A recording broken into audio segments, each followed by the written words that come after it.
박원순 시장님 이야기를 한번 해보는데 오늘의 주제는 시장님 억울해서 어떻게 이런 걸로 한번 잡아봤어요. 예. 그러니까 이상하더라고요. 지금 벌어지고 있는 일은 시장님의 아이폰의 비밀번호를 알고 있는 사람이 고소인.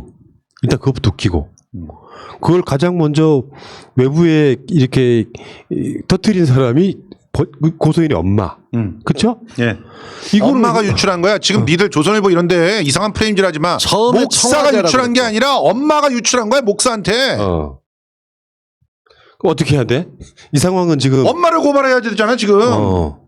말이 되는 소리. 누가 2차 가해를 했어? 엄마가 했어. 엄마가. 그 진술서 봐요. 그 내용들이 그대로 막 떠돌아다니는 게 딸을 위해서 지금 좋습니까? 그리고 그들은 고발을 첫 번째부터 거짓말을 했죠. 그거 자기네 거하고 다르다고. 네.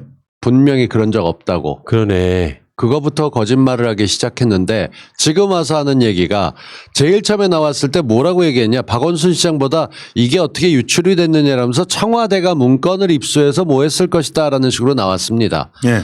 정말 한심하죠. 자기 어머니가 그 딸의 정말 상처받고 정신적으로 있었던 거에 대해서 슬퍼하거나 목 나온 것도 아니고 목사한테 갖다 주고 그 목사가 그걸 유출시키고 예. 그게 인터넷을 타서 퍼지고. 자 보세요.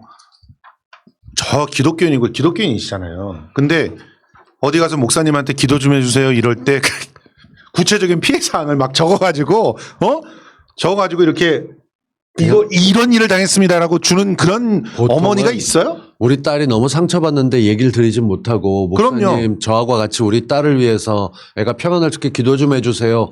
뭐가 어떻게 됐어요? 라고 시정자패처럼 물어볼 목사는 없어요. 목사가 그렇게 물어보지도 않아. 제대로 된 목사라면. 정가훈 같은 놈이 아니라면. 근데 그 진술서를 고스란히 줬다라고 하는 거는 그건 유출하란 얘기지. 솔직히 그 목사가 누군지 어떤 그 계통의 목사인지 좀 알아보고 싶어. 그러니까 혹시 어제, 예. 전광훈 비슷한 그런 사상을 갖고 있는 목사라면 옳다구나 이러면서 그냥 어딘가 올렸겠죠. 그러니까 어제 내가 했던 말입니다. 그 당시까지만 이게 안 밝혀졌을 때 네. 그 돌아왔던 그 고소장이라고 하는 게 사실일까 아닐까요에 저는 사실일 거라고 이야기를 했던 게 그게 나온 타이밍이 너무 빨랐던 거죠. 그럼요. 그러니까 누가 지어낼 수 있는 구체성 같은 거는 그것은 항상 창작으로는 불가능하다. 그럼요. 그러니까 나는 어떻게 봤냐면은 이 사건이 터지자마자 언론 플레이 용도로 누군가 퍼뜨렸다. 저는 당연하죠. 그렇게 보는 거거든요. 실제로 그건 확정된 사안이 아니고 주장일 뿐이죠. 되게 사람들은 그걸 보면서 박원순 시장이 어쩌고저쩌고 뭐 사람에 따라서는 그게 다 사실이라고 생각하고. 네, 사실이라고 생각하게 되는 측면도 있고 또 한편으로는 이런 거 갖고 돌아가셔야 돼 하는 사람도 있어요.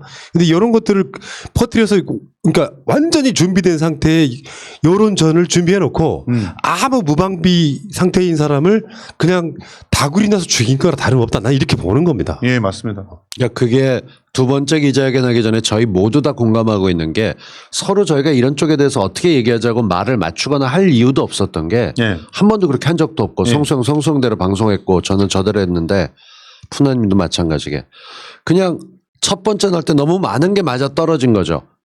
그냥 갑자기 한밤중에 무슨 조사를 새벽까지 이 처음부터 믿기지 않은데 그다음에 있을 수 없는 고소장이라고 일이에요. 하는 게 등장을 하고 바로. 그러고 난 다음에 시장님 연락 두절되는 거 보면서 우리 모두 다 경악하고 예. 그러고 발인 날 오후에 굳이 뭔가를 하겠다고 내세웠는데 증거라고 될 수 있는 건 하나도 없고 예. 그 사이에 언론 플레이로 제일 먼저 들어갔던 공격이 청와대에 대한 거였어요. 예. 청와대가 이 정보를 박 시장한테 넘기지 않았냐. 유출을 찾아내야 된다라는 맨 식으로 처음에 청와대. 정말 이해가 안 가는 거였죠. 여기에 갑자기 청와대가 왜 튀어나오고 예. 박원순 시장 보통의 경우는 이러이러한 피해가 발생했으니 정말 뭐라고 참담을 금할 수 없지만 해명을 해야 될 것이고 고인에 대해서 그날 하지도 않죠. 그리고 결과 한 번 내고 끝나는 건데 계속 무언가 발생하지도 않았을 텐데 덮어놓고 2차 가해라는 단어부터 먼저 썼어요. 그러고 요번에 2차 해설 나가기 전에 거의 모든 제정신 박힌 유튜버들은 내일 기대할 거 아무것도 없다.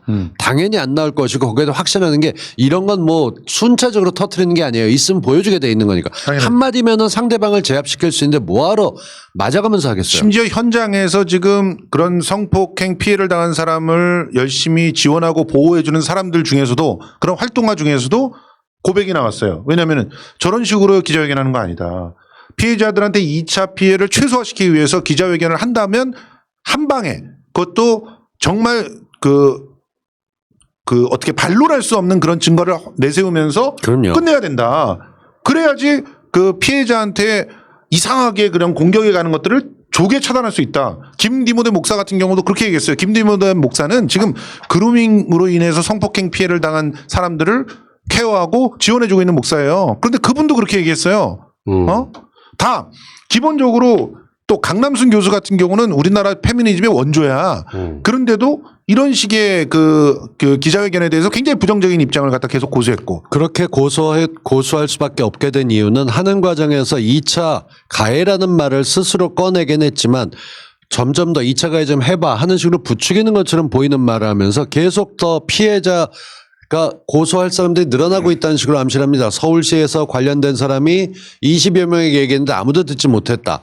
그리고 저희가 궁금한 건 4년이라고 얘기하지만 실제 근무는 2년 좀 넘는 기간인데 변호인이 기본적인 사실조차 확인하지 않고 얘기를 해가면서 지금도 그렇게 얘기해요. 그러니까 지금까지도 4년 동안.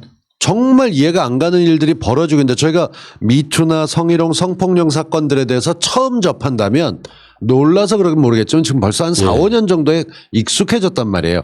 지금 건 피해자라는 사람을 내세워서 공격하고 있는 것이고 이제는 참다 못해서 사람들이 들고 이야기를 하고 있는 중입니다. 예, 지금 조국 장관이 페이스북에 쓴 글 한번 그 부분만 중요한 부분만 요약해서 읽어드리는데 네. 앞부분이 또 다른 얘기가 있습니다만 성범죄 피해 여성은 신고 후 자신이 당할 수모 때문에 신고를 꺼리는 경우가 많고 신고 후에도 의심과 비난의 대상이 돼 제2차 피해자화가 초래된다. 이를 막기 위한 형사 절차 제도와 실무 개선이 필요하다. 이거 우리가 지금 며칠째 주장하고 있는 거예요. 네. 제도를 만들어야 된다는 그렇죠. 거고. 그렇지만 성범죄 피의자, 피고인이 유죄로 추정돼서는 안 된다. 민주주의 형사 절차는 피의자, 피고인의 방어권을 보장하면서 실체적 진실을 규명할 것을 요구한다. 피해자들이 꽃뱀으로 취급돼 고통받는 경우도 많지만 억울하게 성폭행 범죄인으로 무고를 당해 고통받는 경우 역시 실제한다. 맞습니다. 이 정도 교육 감각은 있어야 될 거 아니에요. 그럼요. 뭔가 사건을 빵 터뜨리고 나서 2차 가해하지만 어떤 말도 못하게 했잖아. 그러니까 말을 하면은 2차 가해라 그러고 말을 안 하면은 침묵하니까 2차 가해라 그러고 그래서 너 변호사 왜 그런 식으로 공격적으로 얘기하냐? 그러면 변호사 공격하면 피해자 공격하니까 2차 가해라 그러고 어떡하라는 거야 도대체. 저희 쪽에서 또 다르게 볼 수 있는 거는 이런 문제 있었을 때 늘 피해자 여성의 편에 서서 얘기를 꺼내는 사람이 김성수 평론가예요. 예. 정말 대놓고 남자지만 페미니스트 부럽지 않게 열심히 했는데 지금 이건 들여다보고 있어도 뭐 건덕지가 없잖아요. 왜 이런 쇼를 벌이는지에 대해서 정말 모르겠어요. 아니 그 기본적으로 지금은 많은 것들이 또 밝혀지고 있고 제가 취재를 계속 하고 있는데 취재하면 할수록 진짜 너무 웃기는 거예요. 예를 들자면 이런 거예요. 지금 강력하게 2차 피해 어쩌고 하면서 분위기를 막 띄우고 막 사방에 그 제대로 된 수사를 촉구하고 하는 대표적인 단체 중에 하나가 여성 변호사협회예요. 네. 그 여성 변호사협회 회장님께서 윤석열과 동기예요. 연수원. 그리고 이 여성 변호사협회 회장하고 막역한 동문 후배가 김재련 변호사예요. 그리고 이 여성 변호사협회 회장님께서 일하던 곳이 한국 여성의 전화야. 그렇죠. 그 여성의 전화가 지금 계속 김재련 그 변호사하고 같이 피해자를 지원하고 있다죠. 근데 이 여성의 전화도 언제 처음 그 고소인을 만났냐? 7월 9일 날 9일. 만났어. 지금 보이지 않으십니까? 그리고 그 여성 변호사협회 회장님께서 얼마나 힘이 센지 어떤지 모르겠지만 검사한테 전화를 해가지고 김재련이 전화를 해서 7월 8일 날 그 경찰에 고소하기 전에 7월 7일 날 이미 전화를 해요. 그래서 거기서 피의자가 박원순이라는 얘기까지 합니다. 이게 말이 됩니까? 이게 말이 되냐고요. 예. 자기가 자기 입으로 얘기한 거예요. 그러니까 일단 경찰에 들어가서 수사를 하든 어떻게 되든 나중에는 이게 검찰로 수사지휘가 들어가잖아요. 우리나라 체계 자체가. 그러면 그 검찰에서 어디 부에서 담당하냐면 여성 뭐 인권부인가 하는 있어. 그 부서가 있어요. 그 부서의 부장검사한테 전화를 한다니까? 이거 전관들이나 할 수 있는 일이에요. 전관들이나. 그래놓고 서울중앙지검이 안 받아줬다고 또 언론 플레이를 해. 안 봐줬다는 절차가 거고 잘못됐잖아요. 그걸로 진영을 갖다 갈라. 그래서 어디에 접수해야 서울중앙지검은 되냐. 문재인 편이다 이거야? 그렇게 낙인을 찍는 정치적인 완성을 해나가고 있죠. 정말 이해가 안 가는 일이에요. 그 장영순 씨라고 이분 아는 분들 꽤 있을 거예요. 우리 방송도 한번 출연하신 적이 있는데. 그리고 김재련이 뭐 조국 퇴진 시국 선언도 한 변호사라네. 저는 개인적으로 이 양반이 나눔 기술 1기서부터 벤처 1세대죠. 그러니까 장영승. 예. 장영승 씨 글이 지금 이분이 서울산업진흥원 원장인데요. 글을 한번 읽어드릴게요. 예. 아마 여러분 생각하고 비슷할 거예요. 고소인과 대리인은 고소를 한 이유가 법에 저촉되는 행위인지 알고 싶었던 것이었고 단지 사과를 받고 싶었을 뿐이었다고 밝혔지만 과거 시장님이 사과를 하지 않으셨을까? 시장님은 여러 정황상 잘못을 인지하더라도 사과를 할 기회조차 얻지 못했던 것이 분명하다고 생각한다. 대리인이 밝힌 타임테이블만 봐도 고소행위 그리고 검사 면담 요청 그리고 언론에서의 인지 시점은 거의 동시에 진행됐다. 시장님께 사과를 할 여유뿐만 아니라 삶을 정리할 시간조차 주지 않았다. 구겨진 A4 용지에 작성된 짤막한 유서를 읽으며 느껴지는 그 급박함에 나는 얼마나 울었는지 모른다. 시장님을 파렴치 안으로 몰고 가기 위해 연결식 하는 날에 기자회견을 함으로써 그의 갑작스러운 죽음을 감당해야 할 유가족과 시장님을 사랑했던 많은 사람들에게 애도할 시간조차 주지 않았다. 심지어 기자회견을 연결식 이후로 연기해달라는 서울시 여성정책실장의 부탁 전화를 압박이라고 하면서 표현하면서 비난했다. 언젠가는 고소인이 언론에 직접 등장하겠지만 오랜 시간 시장님을 존경해왔던 사람으로서 시장님이 떠난 슬픔만큼 고소인에게 죄스러움과 미안함을 전하며 감히 고소인에게 조언을 한다면 인간의 행복함이란 삶의 진정성과 진실함을 바탕으로 만들어진다. 편이 되어 드릴 터이니 용기를 가지시라. 우선 대리인을 내치시라. 시장님을 시민의 마음속으로 돌려보내주시라. 이렇게 얘기했고요. 김재린에 대해서는 여성단체 대표들을 들러리로 세워놓고 기자회견 내내 자기 변명을 하고 있었다. 비겁하면서도 사악하다.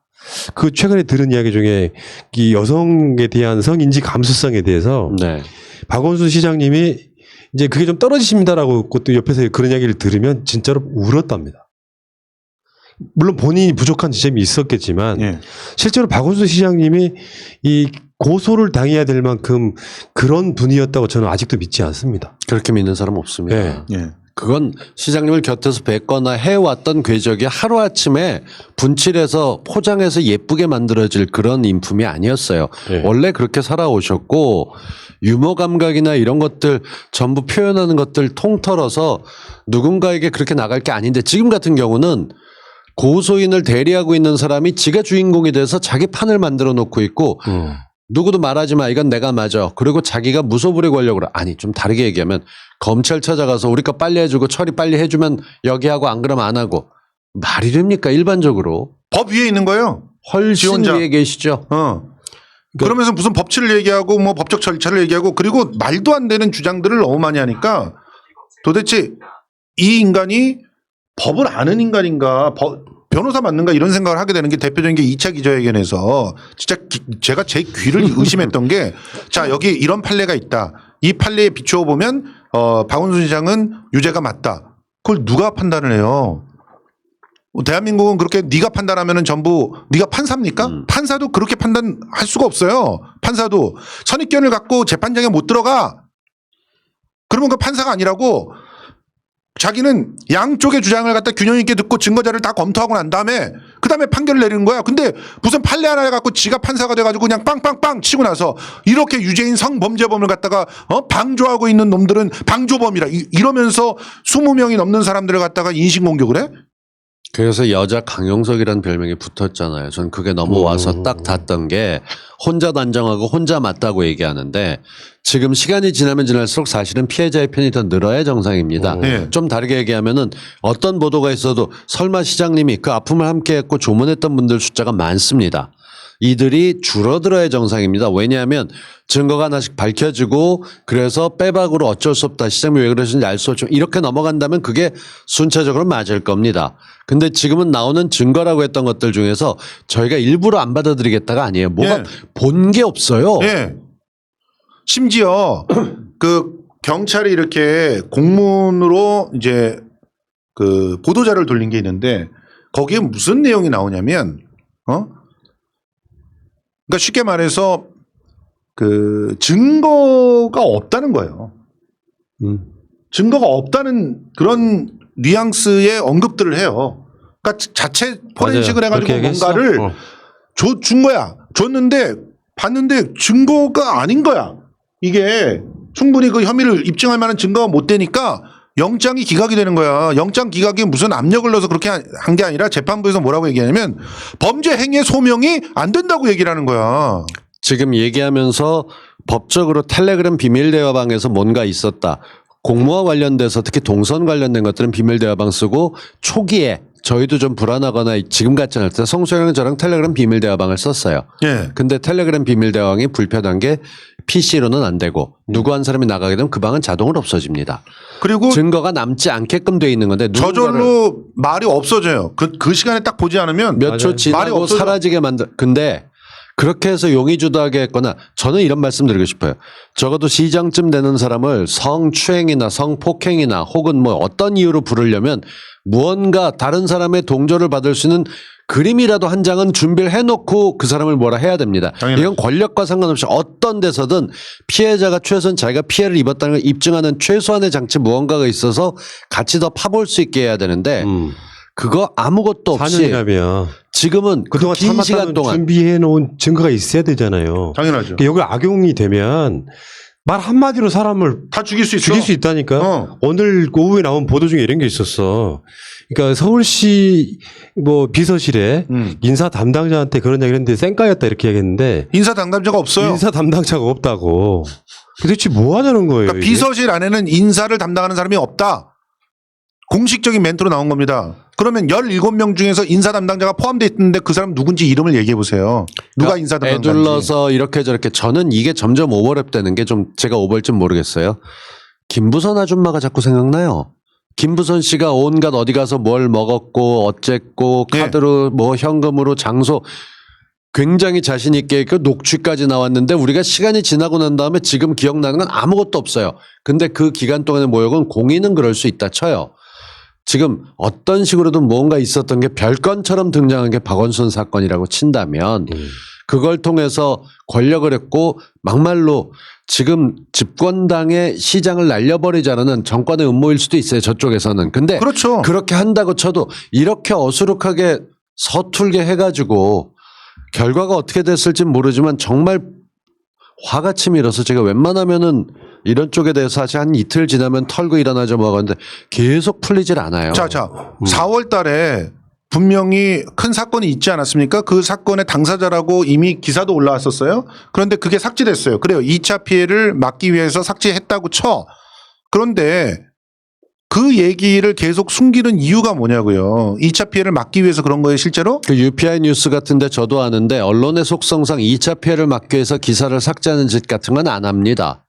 그건 뭔가 어떤 식으로든 잘못됐거나 의도적으로 흘렸다는 것식으로 올렸다 삭제를 하지 그거는 같이 장단에 춤춘 거라는 걸로 보는 게 맞습니다. 그러니까 여기에 나도 그 이야기를요 당일날 들었거든요. 예. 그러니까 당일날 저도 사건의 들었어요. 중요도가 뒤집혔다고. 근데 난 그거를 2차 피해가 할까봐 끝까지 얘기를 안 하다가 어쩔 수 없이 지난번에 장윤희 기자랑 2차 기자회견을 그 듣고 나서 얘기하기 시작했다고. 거짓말 그만하라고. 근데 이제 그것들을 어떤 쪽에서는 아니다. 근데 아니 맞다고 확신하는 쪽이 더 강하더라고. 이야기를 나중에 들어보니까. 맞아요. 근데 여러분. 저도 맞다고 생각을 하고요. 근데 오늘 저는 그 미스테리 하나가 풀렸다 이렇게 보는 게 시장님 비밀번호를 알고 있는 유일한 직원이었다고 하면요.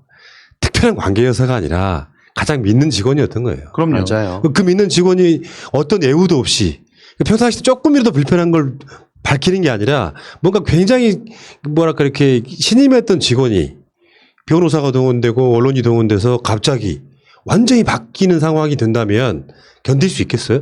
아, 나는 뭐 너무 힘들 것 같아. 내 핸드폰 비밀번호 알고 있는 직원이 있다고 쳐봐요. 그리고 그 핸드폰 비밀번호를 알고 있다면 오늘 저 도보다리에서도 얘기했지만 얼마든지 거기다가 자료를 심을 수 있지 않습니까? USB만 꽂으면 끝나요. 그냥 제가 요즘 일하고 있는 곳에 왔다 갔다 하다 보면서 아버지라고 부르는 여직원이 있습니다. 딸같이 생겼는데 만약에 그 친구랑 제가 1년, 2년, 3년, 4년 같이 지내고 있었는데 갑자기 절 성추행을 하는데 저는 어떨까? 라는 생각을 해보게 돼요. 이런 것들을 보면 역지사지로 놓고 봤을 때 시장님이 왜 그렇게 선택하셨는지는 전 지금도 여전히 아쉬워요. 만나면 따지고 싶은 부분이고 그냥 자다가도 벌떡벌떡 화가 나는 부분인데 확실한 것은 지금까지 밝혀진 건 아무것도 없고 저들의 주장은 파보면 파볼수록 허술하다. 없는 사람에게 이야기를 들었다고 하고 이렇게 끌고 나가는 거에 휘둘리는 사람들은 있어서는 안 되겠다. 예. 그런 말씀. 제가 그 SNS에서 이렇게 본 글인데 박원순 시장님 고소녀의 변호인 김재련이 하는 짓을 빗댄 글이라고 이렇게 올라온 게 있어요. 읽어드릴게요. 피해 당했어요. 저런 무슨 피해를 어떻게 당하셨길래 말 못해요. 공격하실 거잖아요. 아니요, 그게 아니라 말씀하셔야 지원이든 연대든 해들이 그만하세요. 자꾸 그러시면 2차 가해예요. 거참 이해하기 어렵네. 이해하기 어렵다뇨. 젠더 감수성이 부족하시네요. 아니 그게 아니라 법적 대리인이면 대리인답게 오늘 궁금한 거 다 답하신다고. 지금 저 공격하시는 겁니까? 저를 공격하는 건 피해자를 공격하는 겁니다. 딱 이거잖아. 맞아요. 야, 놀라운 사람들. 그러니까 제가 이 사건 초창기부터 계속해서 말씀드린 이유가 이걸 악용하면요 세상 사람 다 죽어요. 근데 자기가 했던 그 말들이요 전부 다 부정되는 자기 과거 행적이 있어요. 오늘 녹취록들도 돌아다녔고 그걸 실제로 귀로 들으신 구독자 여러분들도 많으실 겁니다. 자, 송유원 공사에서 한 직원이 죽음으로 발견이 됐어요. 네, 그런데 옷이 완전히 다 엉망이 돼 있었어요. 그래서 피해자 그 가족들은 강간을 당하고 그리고 피살됐다라고 생각을 했어요. 그래서 용의자도 나왔어요. 그런데 그 사람은 자기와 상간을 했다라고 주장을 하면서 왜냐하면 강간 살인이 되면은 무기징역이거든요. 무기징역 이하가 없어. 그런데 이제 살인은 우발적으로 했다. 그러면서 우리는 서로 화간이다. 이런 식으로 주장을 했어요. 그래서 그 억울함을 풀기 위해서 사방을 쫓아다닙니다. 그러니까 이 성폭력 위기센터인가 하는 곳을 통해 가지고 박근아 변호사라고 하는 사람을 소개받아요. 근데 그 박근아 변호사가 김재련 그 변호사하고 잘 아는 사이예요. 다 같이 여가부에서 우수 무슨 상도 받았어. 그 사건 유명하지. 그런데 이 인간이 처음에는 징징댑니다. 아, 정부에서 받는 돈 갖고 이제 일이 안 되니까 나중에 저 민사소송 어차피 하실 거니까 그거 같이 땡겨주세요. 그래서 330만 원을 먼저 갈취하고 그리고 나서 고소장을 피해자 유족들이 낸 고소장을 자기 걸로 바꿔버립니다. 그리고 튀어요. 그래서 그 부분을 따지려고 여가부에 갔더니 김재련이 나와서 막 쌍말을 하고 그러면서 피해자를 모욕하는 장면들이 고스란히 녹취록으로 있습니다. 한번 들어보세요. 김재련 국장이었는데 그 당시에 여성가족부에 예. 성폭력으로 사망한 딸의 어머니 유미자 씨의 민원 문자를 스팸 문자 처리했다고 대놓고 말했다. 예. 박근혜 변호사에 대한 항의를 하자 김재련 국장은 한쪽 말만 듣고 판단할 수 없으며 여가부는 징계 권한이 없다. 박근혜 변호사 본인은 아니라고 한다며 민원인 유미자 씨의 말을 반박하며 대화는 원점으로 맴돌았다. 이런 사람이에요. 근데 원점으로 맴돈 정도가 아니라 전화 통화를 하고 있는 그 녹취록을 들어보면 기가 막힙니다. 당신 애 새끼를 뭐 어쩌고 이런 식의 표현까지 한다니까요? 그게 여가부 권익국장이라는 여자가 하는 말이야. 지금 현재 젠더 감수성에 막 불타있는 잔다르 같은 여자가 지금 그때 그렇게 피해자의 가족한테 2차 가해를 했던 그 장면 한번 들어보세요. 그렇게 통합당의 보수 마인드에 있었으니까 박근혜 시절에 여성가족부에 있다가 화해와 치유재단 이사로 가실 수 있는 거죠. 거기서는 또 우리 위안부 피해자들한테 뭐라고 그랬습니까? 미래를 보고 다 조금씩 양보해서 내려놓고 함께 가자. 1년 2개월을 그렇게 있으면서 나왔는데 거기에 대해서 다른 변호를 맡았을 때 그래 싸가지 없고 버릇없고 나쁜 거라고 쳐도 나쁜다고 친구 안 도와줄 수 있냐 이렇게 얘기를 풀어가면서 꽤 그런가 보다 했는데 지금 돌아가는 거 보게 되면 나쁜 변호사입니다. 예. 김재련이 기자회견 때 한 말 중에 하나 읽어드리면서 이 의제 마치겠습니다. 피해자가 고소하면서 증거를 제출했다. 국민들이 알 권리를 위해 일부 증거 보여드리긴 했지만 그게 텔레그램 대화방, 비밀 대화방이에요. 했지만 국민이 수사기관이 아니라서 구체적인 증거 보여드릴 필요는 없다. 지랄 이연병을 합니다 진짜. 정말. 여기까지 하겠습니다.